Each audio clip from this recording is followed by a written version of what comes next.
Good morning बच्चों। आज हम फ्लावर्स का अगला हिस्सा लेंगे जो कैलिक्स एंड कोरोला। तो कैलिक्स बेसिकली जो ग्रीन स्ट्रक्चर होता है वो बेसिकली जब फ्लावर्स बर्ड में से बाहर निकलता है उसको प्रोटेक्ट करने के लिए होता है, फिर बाद में उसका काम ख़त्म हो जाता है।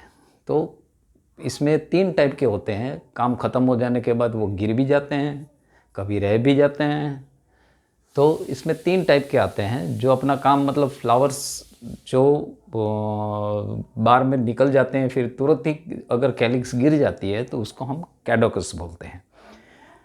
तो बेसिकली 3 टाइप के होते हैं कैडोकस, जो तुरंत ही गिर जाते हैं। फिर बाद में आते हैं डेसिडियस, जो नॉर्मली हम फ्लावर में देखते हैं कि कैलिक्स है वो जिद्दी रहते हैं, थोड़े गिरते नहीं हैं, एक्चुअली उसको गिर जाना होता है। लेकिन वो जब फ्लावर्स पोलिनेट हो जाते हैं, पोलिनेट हो जाने के बाद फिर कोरोला है, सारे बाकी के जो फ्लोरल वॉल्स गिर जाते हैं उसी टाइम वो गिरते हैं। तो इस टाइप के जो नॉर्मली हम देखते हैं यही फ्लावर्स देखते हैं, डेसिडियस टाइप के। तीसरे होते हैं परसिस्टेंट, ये सबसे जिद्दी होते हैं, उसको नहीं गिरना है, फ्रूट हो जाने के बाद भी नहीं गिरना है। आपने चिल्ली देखी होगी, उसमें बाद में जो हरा पोर्शन होता है वो नहीं गिरता। फिर बाद में अपने जो लेडी फिंगर है उसमें भी नहीं गिरता है, जो हरा पोर्शन बार में ग्रीन में दिखता है वो भी नहीं गिरता है। टोमेटोस देखे हैं तो टोमेटोस में ऊपर जो green portion after fruit formation भी रह जाता है वो नहीं गिरता। तो इस टाइप के जो होते हैं उसको परसिस्टेंट बोलते हैं। आपने गेमोसेपलस और पॉलीसेपलस तो देख ही लिया आगे। तो जो जॉइंटेड होते हैं उसको गेमोसेपलस बोलते हैं, जिसके सेपल्स जॉइंट हो जाते हैं उसको गेमोसेपलस बोलते हैं, और जिसके फ्री रह जाते हैं मतलब एक दूसरे से जॉइंट नहीं होते हैं उसको हम पॉलीसेपलस बोलते हैं। और उसको जब ड्राइंग में दर्शाते हैं तब उसको इस तरह से दर्शाते हैं कुछ। दूसरा,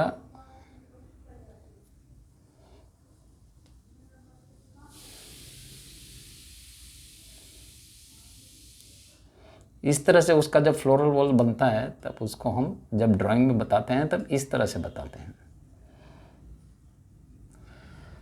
अगर पॉलीसेपलस है मतलब इसके जॉइंटेड नहीं है तो यहाँ पे थोड़ी गैप छोड़ देते हैं। अगर गैमोसेपलस है मतलब जॉइंटेड है तो हम यहाँ पे ऐसे एक लूप ड्रॉ करते हैं। ये वाला लूप सजेस्ट करता है कि ये जॉइंटेड है।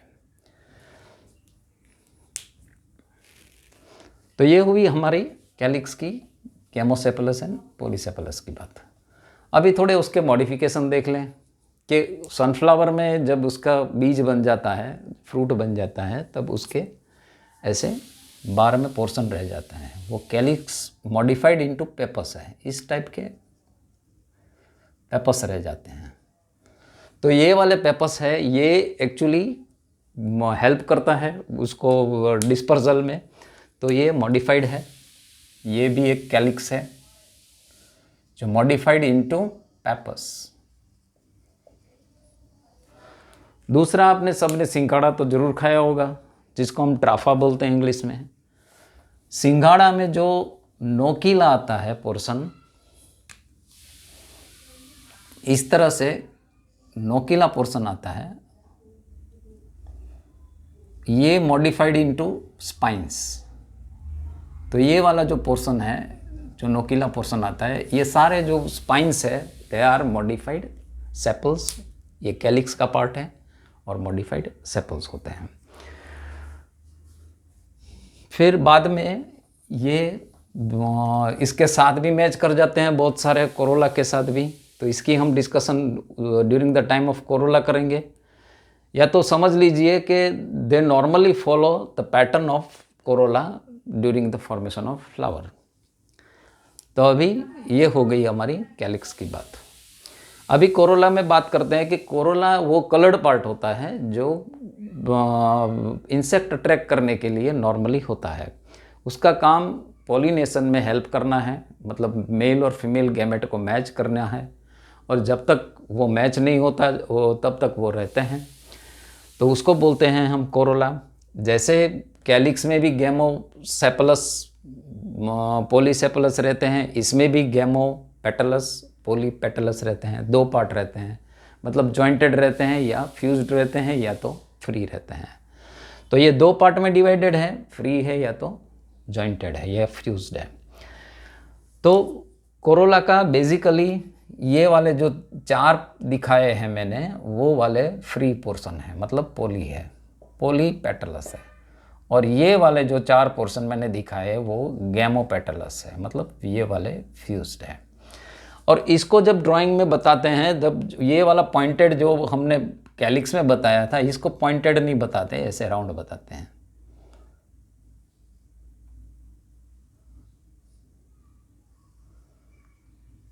कुछ इस तरह से बताते हैं।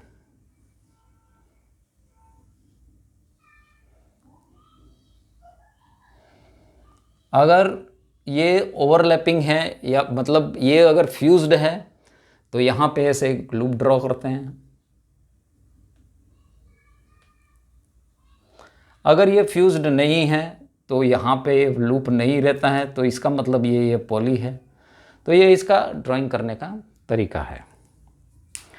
अभी टाइप्स ऑफ कोरोला देख लेते हैं कि नॉर्मली हम जो ब्रासिकेसी, जिसका नाम हम क्रूसीबेसी फैमिली भी बोलते हैं, क्योंकि उसके जो फ्लावर्स हैं वो क्रूसीफॉर्म फ्लावर रहते हैं। क्रूसीफॉर्म फ्लावर क्या होते हैं, इसके 4 पत्ते रहते हैं, नॉर्मली 4 रहते हैं, जो कि एक ऐसा बड़ा और फिर अंदर में फिर दूसरा पत्ता निकलता है ऐसा बड़ा, ये वाला राइट एंगल पे रहता है, ऐसा तीसरा निकलता है यहाँ से और फिर राइट एंगल में ऐसा 4th बार में इस तरफ से निकलता है। तो इस टाइप की अरेंजमेंट है, इसको एक ग्रीक क्रॉस बन जाता है। इसको हम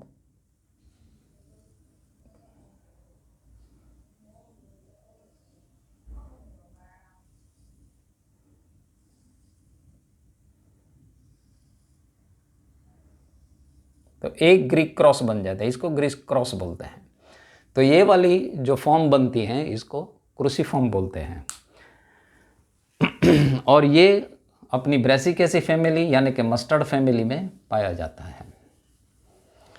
दूसरा रोजेसियस, इसमें रोजेसियस में रोज तो आप सबने देखा है, तो रोज में जो 5 पेटल रिपीटेटिव स्ट्रक्चर में आते हैं उस टाइप की अरेंजमेंट को हम रोजेसियस फॉर्म बोलते हैं।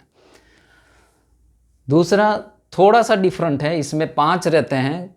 ये जो कैरोफाइलियसिया है इसमें 5 रहते हैं पत्ते, और 5 पत्ते में जो उसका एंड है एक्चुअली क्रूसी फॉर्म जैसे ही होते हैं, सिर्फ इसके एंड है थोड़े सरेटेड रहते हैं, मतलब ये भी 90 डिग्री रहते हैं और ये वाला हिस्सा ऐसे रहता है बैंड में। फिर दूसरा निकलता है, ये सरेटेड पोर्शन है और ये बैंड रहते हैं। याद रखना है कि ये साले पॉलीपेटलस के नमूने हैं। पॉलीपेटलस माने ये वाले फ्री है। 5वां पत्ता इस तरफ से निकलता है, तो इसमें 5 पत्ता होते हैं, और इसकी टिपिकल कैरेक्टरिस्टिक ये वाला एंड है वो सरेटेड रहता है। अभी पेपिलिनेसी जो फैमिली है उसका एक टिपिकल फ्लावर रहता है जिसको हम ड्रॉ करेंगे कि एक बड़ा पत्ता रहता है,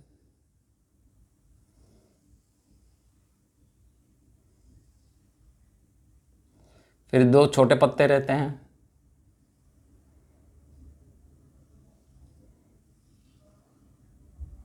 और 2 छोटे छोटे पत्ते यहाँ पे फ्यूज्ड रहते हैं।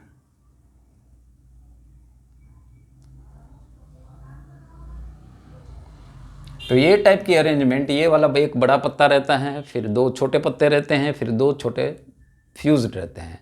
इस टाइप की अरेंजमेंट को हम पेपिलिनेसियसी फैमिली में मिलती है, तो इसका नाम इसी पर से रखा गया है। लेकिन इसकी अरेंजमेंट को वैक्सिलरी अरेंजमेंट भी बोलते हैं।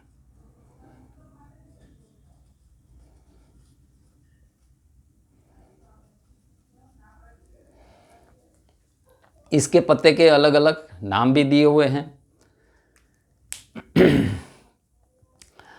तो ये हुई हमारी चारों जो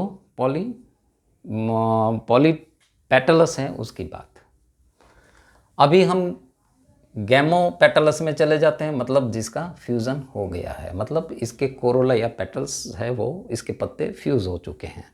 तो ट्यूब्यूलर आप दतोरा में देखे हैं या तो डिस्क फ्लोरेट में देखे हैं। डिस्क फ्लोरेट, एक बात पहले समझ लीजिए कि जो सनफ्लावर हम देख रहे हैं, मैंने आगे भी आपको बताया कि सनफ्लावर है वो कॉम्पोजिट फ्लावर है। It is not single flower, there are number of flowers, और 2 पार्ट में अरेंजमेंट रहते हैं। सेंटर में जो फ्लोरेट रहता है इसको हम डिस्क फ्लोरेट बोलते हैं, और ये डिस्क फ्लोरेट के जो फ्लावर हैं इस टाइप के रहते हैं, ट्यूब्यूलर टाइप के। तो हम दोनों की इसमें डिस्कशन कर लेते हैं। इस टाइप के जो फ्लावर डिस्क पर अटैच रहते हैं इसको डिस्क फ्लोरेट बोलते हैं, और ये पूरे ऐसे ट्यूब्यूलर रहते हैं, ऐसे ट्यूब वाले चारों ओर रहते हैं। और ये इंडिविजुअल फ्लावर है, there are number of flowers, और ये जो वाले फ्लावर्स है इंडिविजुअल को फ्लोरेट बोलते हैं, और ये सारी अरेंजमेंट जो डिस्क पे होती हैं इसको डिस्क फ्लोरेट बोलते हैं। दूसरा इसका अरेंजमेंट आता है जो साइड में होता है, इसको लिंग्यूलेट, ये इसको रे फ्लोरेट बोलते हैं। और जो कलर्ड येलो कलर्ड स्ट्रक्चर हम जो देखते हैं वो ये वाला स्ट्रक्चर है जिसको हम रे फ्लोरेट बोलते हैं, और टेक्निकली इसको लिंग्यूलेट बोलते हैं।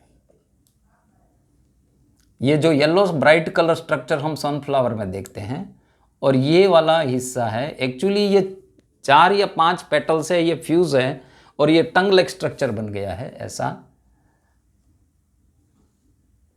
एक स्ट्रैप लाइक स्ट्रक्चर बन गया है। तो और ये एकदम ब्राइट येलो कलर्ड है अट्रैक्ट करने के लिए।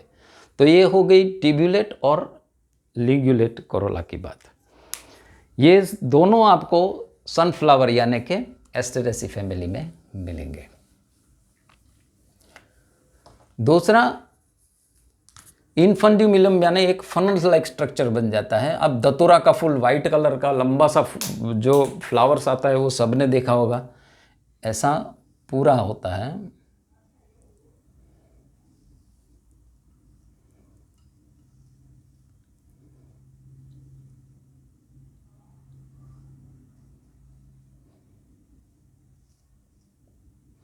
और ये एक पूरा फनल शेप स्ट्रक्चर बन जाता है। तो ये इन्फंड्यूलम, यहाँ पे ये अगर जो कैलिक्स लगती है वो भी ये सब शेप ले लेती है, तो इसका शेप इसमें भी लागू हो जाता है।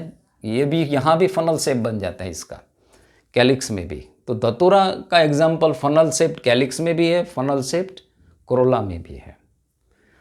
अभी बाइलेबिएट माने 2 लिप्स जैसे स्ट्रक्चर बन जाते हैं, उसको बाइलेबिएट, जो ऑसिमम में मिलता है आपको वो बाइलेबिएट स्ट्रक्चर है। मतलब एक ऐसा और एक ऐसा, मतलब it is like a lips जैसा स्ट्रक्चर बन जाता है, इसको हम बाइलेबिएट कोरोला बोलते हैं, और ये हमको मिलता है ऑसिमम में। तो ये डिफरेंट टाइप ऑफ स्ट्रक्चर हमने देखा, लेकिन ये जो फ्लावर का स्ट्रक्चर है ज़्यादा हम एस्टिवेशन में देखेंगे कि कैसे अरेंजमेंट है, और डिटेल में हम देखेंगे। मैंने तो बहुत छोटा सा समझाया, सिर्फ इसमें इतना ही अंडरस्टैंड करना है कि ड्रॉ कैसे करना है। तो कैलिक्स को अगर ड्रॉ करना है तो हमें इस तरह से ड्रॉ करना है, अगर कोरोला का पार्ट ड्रॉ करना है तो इस तरह से ड्रॉ करना है, अगर एंथर ड्रॉ करना है तो इस तरह से ड्रॉ करना है, और गाइनोसियम को अगर ड्रॉ करना है तो इस तरह से ड्रॉ करना है। अगर यूनिलोक्यूलर है तो कोई भी कंपार्टमेंट नहीं है, अगर इसमें लॉक्यूल्स है, कंपार्टमेंट बनते हैं, तो इस तरह से बनाना है। तो ये हुई अपनी आज कैलिक्स और कोरोला की बात, और आगे फिर एस्टिवेशन में जाएंगे और ज़्यादा फ्लावर्स के बारे में डिस्कस करेंगे। Thank you very much.